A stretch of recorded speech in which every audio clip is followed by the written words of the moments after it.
চাচাতো ভাই আব্দুল্লাহ ইবনে আব্বাসের জন্য দোয়া করলেন, আল্লাহুম্মা ফাক্কিহহু ফিদ্দীন ওয়া আল্লিমহু তা'ওয়িল। আল্লাহ, আমার এই ছোট্ট চাচাতো ভাই আব্দুল্লাহ ইবনে আব্বাসকে আপনি দ্বীনের জ্ঞান দেন, আপনি কোরআনের ব্যাখ্যা শিক্ষা দেন। কবুল করে নিল কে?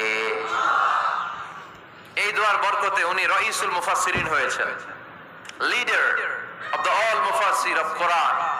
কোরআনের সব মুফাসসিরদের সর্দারের নাম কি জানেন? জানেন না?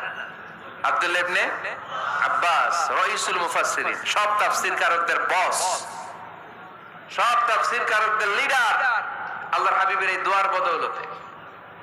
এজন্য আমার কাছে কেউ যদি ছেলে মেয়ে নিয়ে আসে, বলে হুজুর হেফজখানায় দিছি বা আলিয়া মাদ্রাসা পরে একটু দোয়া করে দেন, আমি এই দোয়াটা পরে ফু দিয়ে দিই। নবীর দোয়া, বরকত বেশি না কম? আল্লাহুম্মা ফাক্কিহহু ফিদ্দীন ওয়া আল্লিমহু তা'ওয়িল। মুখস্থ থাকলে ভালো, না থাকলে যে রেকর্ড হইতেছে ইউটিউবে শুনে নেবেন। এই দোয়াটা পড়ে ছেলে মেয়েদের ফু দিবেন। মুফাসসির বানায় দিবে কে? যুগ শ্রেষ্ঠ আলেম বানায় দিবে কে? মক্কার দাওয়াতে জীবনের শুরুর দিকে আল্লাহর হাবিবের খুব কষ্ট হচ্ছিল। অল্প কয়েকজন হাতে গোনা ওনার ফলোয়ার তাহাজ্জুদের নামাজে কেঁদে কেঁদে আল্লাহর একটা দোয়া করে ফেললেন, আল্লাহুম্মা আইজ্জাল ইসলাম বিআহাব্বি রাজুলাইনি ইনদাক বিউমর ইবনে আল খাত্তাব আও আবি জাহল ইবনে হিশাম। আল্লাহ, মক্কার দুজনের একজন যেন কালিমা পড়ে মুসলমান হয়, হয় খাত্তাবের বেটা ওমর, নয় হিশামের বেটা আবু জাহাল। ওমরে ফারুকের জন্য দোয়া কবুল করলো কে? বিষ্ণু ইসলাম আরকাম ইবনে দারিল আরকামে বসে দাওয়াত দিচ্ছেন। হঠাৎ সাইয়েদনা ওমরে ফারুক তলোয়ার নিয়ে ছুটে আসলেন আল্লাহ রাসূল সাল্লাল্লাহু আলাইহি ওয়াসাল্লামকে হত্যা করবেন বলে।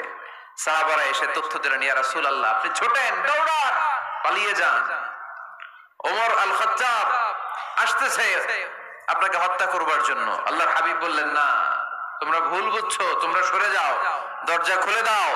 আমার মনে হচ্ছে ওই যে রাতে আমি তাহাজ্জুদের সালাত শেষে দোয়া করেছি, আজ বোধহয় ওই দোয়া কবুল হতে শুরু করেছে। সাইয়েদনা ওমর ফারুক আসলেন, এসে তলোয়ার রেখে দিলেন, আঙ্গুল তুলে বলতে শুরু করলেন, আশহাদু আল্লা ইলাহা ইল্লাল্লাহ ওয়াহদাহু লা শারীকা লাহ ওয়া আশহাদু আন্না মুহাম্মাদান আবদুহু ওয়া রাসূলুহু। সুবহানাল্লাহ পড়েন।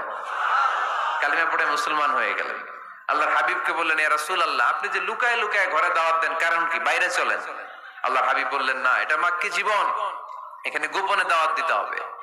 আল্লাহ রাসূল সাল্লাল্লাহু আলাইহি ওয়াসাল্লামের কথা বলার পর ওমর ফারুক বললেন, তাহলে আলাইসাল কোরআনু কিতাবুন হক, এই যে কোরআনের কথা আপনি শোনাচ্ছেন, এটা কি সত্য কিতাব নয়?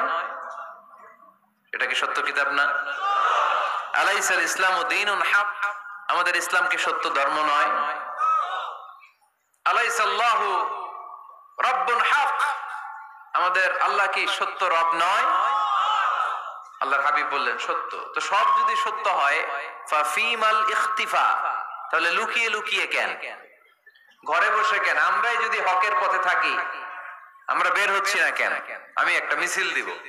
আল্লাহর হাবিব বললেন, যাও, আস্তে ধীরে মিছিল দাও। 12 জনকে নিয়ে উনি আল্লাহর নামের তাকবীর জুড়ে দিলেন। আল্লাহু আকবার, আল্লাহু আকবার, আল্লাহু আকবার।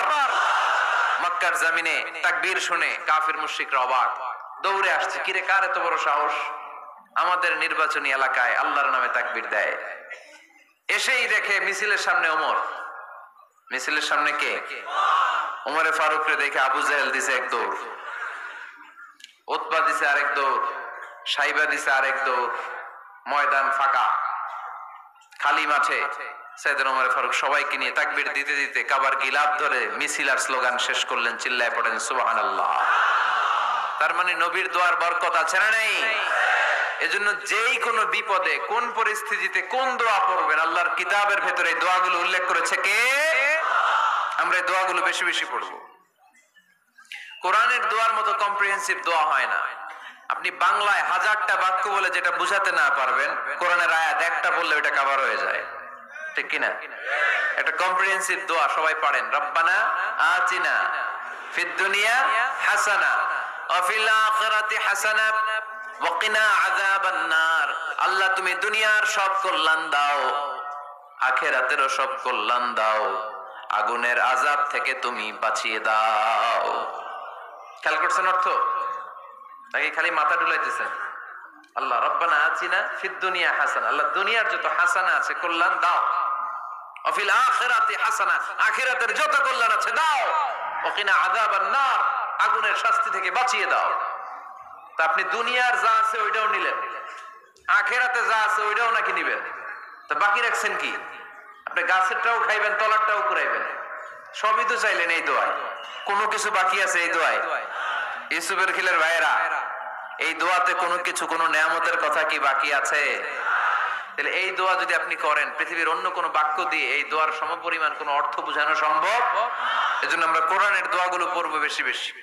মনে থাকবে? আওয়াজ করে পড়তে হবে ইনশাআল্লাহ।